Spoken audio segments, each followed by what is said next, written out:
కనీసం మనం మంచి పనులు చేయగలిగితేనే రేపు మనం పోయినాక మన ఇంటి వాళ్ళైనా, ప్రజలు అట్లా ఉంచండి, కనీసం మన ఇంటి వాళ్ళైనా మా తాతగారు గొప్పవారు, మా ముత్తాతగారు గొప్పవారు అని చెప్పుకోవడానికి ఎన్టీఆర్ గారిని ఎన్ని తరాలున్నా చెప్పుకుంటారండి. ఎందుకంటే ఆయన మంచి మనిషి, ఇచ్చిన మాట కోసం నిలబడి తన ప్రాణాలను పోగొట్టుకున్నారు తప్ప ఆయన ఒక్క అడుగు కూడా వెనక్కి అయిన మనిషి కనుకనే ఇప్పటికి యుగ పురుషుడయ్యారండి.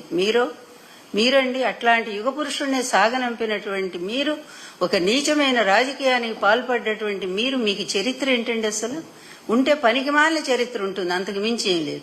పోనీ ఇప్పుడైనా కనువిప్పగలిగిందా అంటే లేదండి. ఒక్కసారి ఆడపిల్లల కన్నీళ్లు తుడవండి, అది చేత కాదులే, మీకెట్లాగూ చేత కాదు.